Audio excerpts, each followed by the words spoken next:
Doctor Tahir al-Qadri کہہ رہے ہیں کہ شیعہ علماء جھوٹ بولتے ہیں، شیعہ ذاکرین جھوٹ بولتے ہیں۔ شیعہ علماء اور ذاکرین منبر پہ بیٹھ کے جھوٹی روایتیں سناتے ہیں، لوگوں کو رلاتے ہیں۔ کوئی بی بی پہ ظلم نہیں ہوا۔ ہم نے 40 سنی عالموں کی کتابیں کھول کھول کے دکھائی ہیں۔ سوشل میڈیا پر 32 منٹ کا کلپ ہمارا موجود ہے، جا کے سرچ کر لیجئے، ان بچوں کو نظر آ جائے گا۔ مجھے 1 سال گزر گیا ہے، انہی ایام میں پچھلے سال ہم نے وہ دلائل دیے تھے، اب تک کوئی جواب نہیں دے پایا۔ جواب دو ہمیں کہ تمہاری کتابیں نہیں ہیں تو کس کی کتابیں ہیں؟ ایک کتاب میں تو یہ لکھا ہے کہ اِنَّا قَدْ رَفَضَ فُلَانٌ، وہاں نام لکھا ہے، میں نام نہیں لے رہا، اِنَّا قَدْ رَفَضَ فُلَانٌ بَطْنَ فاطمہ حَتَّى اِسْقَطَتْ مُحْسِنَا، فلاں نے سیدہ پہ لات ماری۔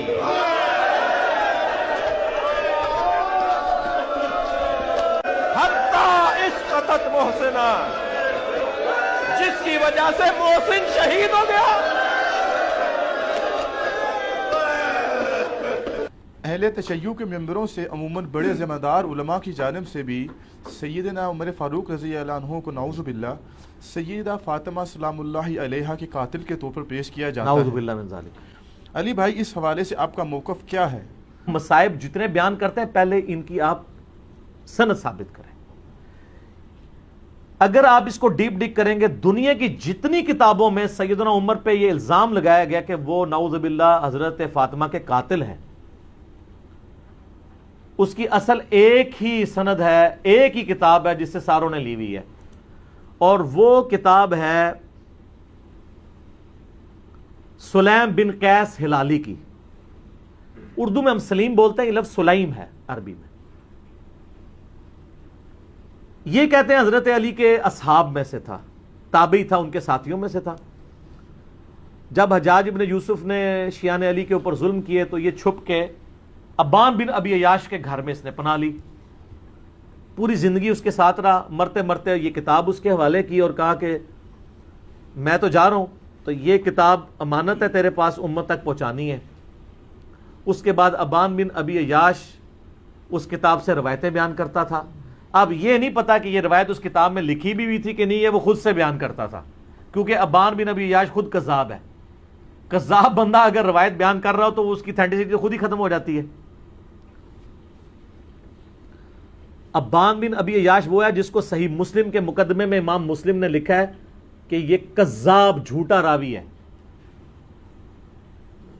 بلکہ 2 تابعین، تبع تابعین آپس میں ملاقات کرتے ہیں تو اور وہ اس کو بتاتا ہے کہ میں نے جو ہے وہ 1000 سے زیادہ حدیثیں ابان بن ابی عیاش سے سنی ہیں، اور وہ کہتا ہے پھر میں نے نبی علیہ السلام کی خواب میں زیارت کی تو آپ نے صرف 5 یا 6 حدیثوں کی تصدیق کی، باقی سب پہ آپ نے فرمایا میری حدیثیں ہی نہیں ہیں۔ ابان بن ابی عیاش کا یہ حال ہے۔ یہ 140 ہجری میں یا 146 ہجری میں فوت ہوا ہے۔ کذاب۔ یہ اس نے واقعہ گھاڑ کے بیان کیا ہے۔ دنیا میں جہاں بھی آپ کو واقعہ ملے گا نا، ابان بن ابی عیاش کے حوالے سے ملے گا، اور وہ کہے گا جی مجھے جو کتاب ملی تھی سلیم بن قیس ہلالی کی، اس سے۔ اور یہ نہ سمجھیے گا یہ صرف سنی سے کہہ رہے ہیں کذاب ہے۔ علامہ خوئی جو ہیں اہل تشیع کے، وہ بھی کذاب سمجھتے ہیں اسے۔ شیعہ کے نزدیک بھی جھوٹا راوی ہے، لیکن یہ سودا چونکہ وہ ذاکرین نے بیچنا تھا، اور مجھے دکھ ہے بعض علماء بھی یہ سودا بیچ رہے ہیں شیعہ کے۔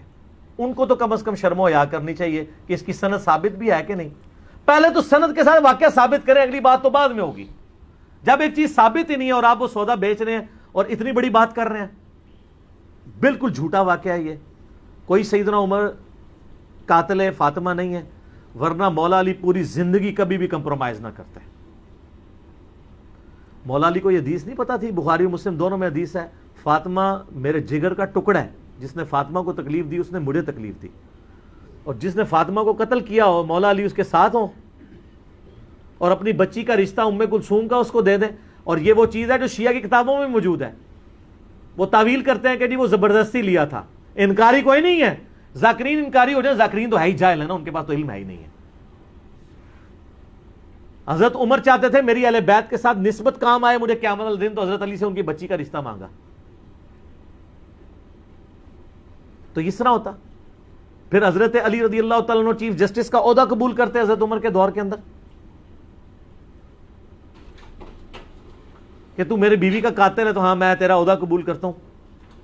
اور ناج البلاغہ سے میں نے خطبہ بتایا جنگ قادسیہ میں جانے سے روکا ہی مولا علی نے ہے کہ عمر اگر تو مارا گیا تو پیچھے ہمارا ستیہ ناش ہو جائے گا. ان کی جان کو قیمتی سمجھتے ہوتے, اپنے بیوی کی قاتل, اور بیوی نہیں صرف, جنتی عورتوں کی سردار. بخاری مسلم میں حدیث ہے میری بیٹی فاطمہ جنتی عورتوں کی سردار ہے, اور ترمذی میں آگے الفاظ ہیں حسن و حسین جنتی نوجوانوں کے سردار ہیں. تو ہم تو مولا علی کے ساتھ کھڑے ہیں بھی علیہ السلام. وہ شیخین کے ساتھ رہے, خلفائے ثلاثہ کے ساتھ رہے. میرا یوٹیوب پہ کلپ ہے خلفائے ثلاثہ کی شان مولا علی کی زبانی نہج البلاغہ سے, سنی کتابوں سے نہیں, شیعہ کی نہج البلاغہ سے. لاکھوں لوگوں نے دیکھا ہے, ایچ ڈی کیمرے میں نے سارے خطبات دکھائے ہیں.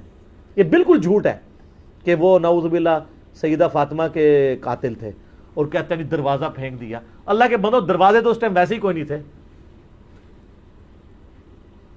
ہاں میں قرآن سے ثابت کرتا ہوں, قرآن میں آیا جب کسی کے گھر جاؤ تو اجازت لو. اعلیٰ ہونا چاہیے تھا دروازہ کھٹکھٹاؤ, کیونکہ اگلے زمانوں میں ابھی بھی گاؤں ایریا میں آپ چلے جائیں تو صرف پردے لٹکے ہوتے ہیں, باہر سے صرف آواز لگاتے ہیں میں اندر آ سکتا ہوں, عورتیں پردہ کر لیں چلے جائیں. اسی لیے تو مسلم شریف میں حدیث آتی ہے نا کہ نبی علیہ السلام کی چارپائی کے نیچے وہ ایک کتے کا پلہ چلا گیا تھا تو حضرت جبرائیل اندر ہی نہیں آئے تھے. تو وہ سگے مدینہ کیسے پہنچ گیا اندر؟ صرف پردہ ہوتا تھا. تو دروازہ کو نہیں گرایا, وہ پردے ہی ہوتے تھے, دروازہ وغیرہ کو نہیں گرایا. یہ بالکل جعلی بات ہے, جھوٹی بات ہے, اور یہ فٹ ان نہیں بیٹھتی ہے. باقی رہ گیا باغ فدق والا مسئلہ, اس کے اوپر بھی میں نے مختصر گفتگو کی تھی کہ یہ مینیجریل ایشو تھا. اس کو اگر آپ اس حوالے سے ویسے لیں گے تو میرے بھائی پھر مسئلہ جو ہے وہ ابو بکر عمر کا نہیں ہے, مسئلہ پھر مولا علی کا بھی بن جائے گا, چاہے وہ امت کے مفاد میں بھی ہو. لیکن مسئلہ بہت بڑا ہے نا, کیونکہ آپ علیہ السلام فرما رہے ہیں جس نے فاطمہ کو تکلیف دی اس نے مجھے تکلیف دی. رسول اللہ کو تکلیف دینے کا معاملہ کہاں تک جاتا ہے؟ چلے الٹیمیٹلی آپ کی بات مان لی کہ انہوں نے امت کے مفاد میں کیا, تو آپ کو امت کا مفاد عزیز نہیں ہے کہ آپ بکواس کرنے بند کر دیں, قیامت کے دن کے لیے چھوڑ دیں. جب مولا علی خاموش ہو گئے اس مسئلے میں تو آپ کیوں اپنی زبانوں سے اس طرح کی باتیں کرتے ہیں؟ تو بات کہاں سے کہاں چلی. مولا علی ابو بکر کے ساتھ بھی رہے, عمر کے ساتھ بھی رہے, عثمان کے ساتھ بھی رہے, رضی اللہ عنہم اجمعین وعلیہم السلام اجمعین. لہذا اگر یہ سیدنا عمر قاتل فاطمہ ہوتے نعوذ باللہ من ذالک تو ایسا معاملہ نہ ہوتا. جھوٹ نہ بولا جائے, مصائب کو چسکا لے کے بیان کرنا بغیر سند کے, اور اس میں بالکل علم کی پرواہ نہ کرنا اور جذبات کے ساتھ کھیلنا لوگوں کے, یہ بالکل علمی ظلم ہے.